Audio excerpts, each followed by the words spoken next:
مرتبہ سورہ حمد اور 3 مرتبہ سورہ اخلاص کی تلاوت فرما کر سید بشیر حسین کاظمی مرحوم کی بسم اللہ الرحمن الرحیم الحمدللہ رب العالمین الصلاۃ والسلام علی اشرف الانبیاء والمرسلین سیدنا و نبینا بالقاسم محمد اللہم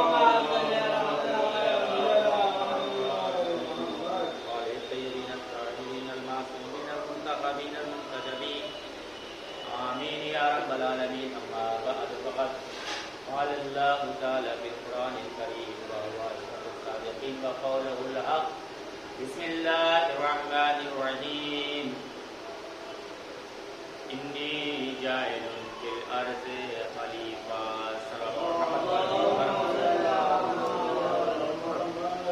معزز سامعین کرام، قابل ذکر احترام اختصار کو مد نظر رکھتے ہوئے تفسیر کو درگزر کرتے ہوئے میں نے جس آیت مبارکہ کو اپنا عنوان قرار دیا ہے اس میں خداوند عالم یہ ارشاد فرما رہا ہے کہ انی جاعل فی الارض خلیفہ۔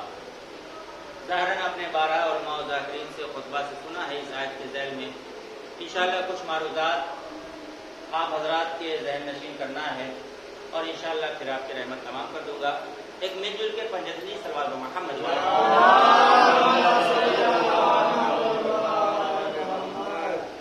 ظاہراً لفظی ترجمہ سبھی جانتے ہیں کہ خداوند عالم یہ ارشاد فرما رہا ہے کہ میں روئے زمین پر ایک خلیفہ بنانے والا ہوں۔ پوری تفصیل آپ کے سامنے ہے کہ جب اللہ نے جناب آدم کے پتلے کو تیار کر لیا تو اس وقت سجدہ نہیں کروایا۔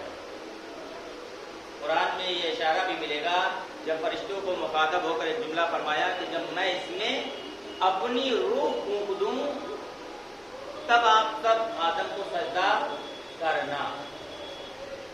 تو عزیزو معلوم یہی چلتا ہے کہ جب اللہ نے روح کو پھونک دیا اور آدم کے وہ پتلے میں جان آ گئی تو سارے کے سارے فرشتے سجدے میں گر گئے، لیکن سجدے میں نہیں گرا تو کون؟ ابلیس، جس کو اپنی زبان میں ہم شیطان کہتے ہیں، قرآن نے اسے شیطان رجیم کے نام سے یاد کیا ہے۔ عزیزو ایک سوال یہ بتائیے کہ پہلا سوال یہ کہ آیت انصاف سے بتائیے، جو لوگ کہہ دیتے ہیں کہ ہمیں کیسے یہ مانیں کہ ہماری غیب سے مدد ہوتی ہے، نصرت ہوتی ہے؟ جب کبھی بھی اگر کوئی انسان کوئی غلطی کر دیتا ہے تو یہی کہتا ہے کہ شیطان نے ہمیں بہکا دیا۔ تو آپ انصاف سے بتائیے، وہ بہکانے والے سے پوچھیے کہ بھائی یہ بتاؤ کیا تم نے شیطان کو دیکھا ہے تو اس نے تمہیں بہکایا؟ کا دیکھا تو نہیں ہے، لیکن ہم نے اتنا سنا ہے کہ ہمیں یقین ہو گیا ہے کہ اگر ہم کوئی غلطی کر رہے ہیں، کوئی ہم سے مسٹیک ہو رہی ہے تو ہم جان بوجھ کر نہیں بلکہ کون کرا رہا ہے؟ شیطان۔ عزیزو یہ عجیب مسئلہ ہے، شیطان کے جو ہمیں دکھائی نہیں دے رہا ہے لیکن پھر بھی اتنا یقین ہے کہ وہ ہمیں پردے میں رہ کر بھی، غیب میں رہ کر بھی بہکا سکتا ہے، تو ہمیں اس کا کیوں نہیں یقین ہے کہ وہ ہادیان دین جن کو اللہ نے ہدایت کا انتظام کے لیے رکھا ہے، اگر وہ پردے میں رہ کر ہماری ہدایت کر رہے ہیں تو اس میں اعتراض کیا ہے؟ صلوات محمد والے محمد۔ تو عزیزو یہاں میں شیطان کا یقین ہونا چاہیے کہ شیطان پردے میں رہ کر ہماری نظروں سے اوجھل ہو کر ہمیں بہکا سکتا ہے، ہمیں گمراہ کر سکتا ہے۔ تو وہاں یہ بھی ہمارا عقیدہ ہونا چاہیے کہ اللہ بھی اپنے نمائندوں کے ذریعے سے ہماری ہدایت کر سکتا ہے اور آج بھی کر رہا ہے، اور آج بھی ایک ہادی برحق پردہ غیب میں ہے۔ اور جو تفاصیل اٹھا کر دیکھ لیجیے، خلافت شیطان کو معلوم تھا کہ خلافت کتنا قیمتی عہدہ ہے، لیکن اس نے کبھی خلیفہ ہونے کا دعویٰ نہیں کیا، اس لیے کہ شیطان بھی جانتا ہے کہ یہ الہی منصب ہے، کسی اور کے چننے سے نہیں ملنے والا، لہذا اللہ جس کو چاہے گا یہی وہ منصب دے گا۔ جبکہ شیطان چاہتا تو کہہ سکتا تھا خداوندہ تو آدم کو کیوں خلیفہ بنا رہا ہے، مجھے بنا دے، جبکہ ایسا نہیں کہا۔ تاریخ میں جملہ موجود ہے، کیا کہا؟ وہ جملہ یہ تھا کہ آدم سے میں افضل ہوں، میں آگ سے بنا ہوں اور یہ مٹی سے بنے ہیں،